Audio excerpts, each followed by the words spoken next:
ঘুমোচ্ছিলাম একটু শান্তিতে, হঠাৎ করে বন্ধু ফোন করে বলে আজকে বেরোবে। তাই ঝটপট ঘুম থেকে উঠেই রেডি হয়ে বেরিয়ে পড়লাম হচ্ছে ক্যাফের উদ্দেশ্যে। ফার্স্টে অটো, তারপরে ওদের সঙ্গে দেখা হতে ওদের সাথে চলে আসলাম আমাদের এখানে ফেমাস অরুণ ক্যাফেতে, মানে অরুণস ক্যাফেতে। ওখানে দেখো লাইটিংটার জন্য তো একটা ভাইবটাই একটা অন্যরকম, আমার তো ভীষণ ভালো লাগে। ওখানে গিয়ে এখন কী অর্ডার দেবো বুঝতে পারছিলাম না, তো তারপরে অনেক কিছু অর্ডার দিয়ে ফেলেছি। ফার্স্টেই অর্ডার দেওয়া হয়েছিল এই যে দুধ চা, তারপরে ফ্রাইড মোমো অর্ডার দেওয়া হয়েছিল, তারপরে ফ্রেঞ্চ ফ্রাই, চিকেন পকোড়া, অনেক কিছু অর্ডার দিয়েছিলাম। আর তারপরে এখন হচ্ছে এগুলো খাওয়ার পালা। ফার্স্টে চা খেয়েছিলাম, আর আমি এত স্লো খাই না, আমার খাওয়ার আগেই ওদের সব খাওয়া হয়ে গেছে।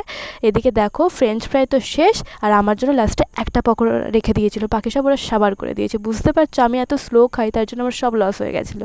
শুধু লাস্টে অবশিষ্ট আমি একটা প্লেট মোমো নিয়েছিলাম, যেটা শুধু আমিই খাবো বলেছিলাম, তাই ওতে আর কেউ ভাগ বসায়নি।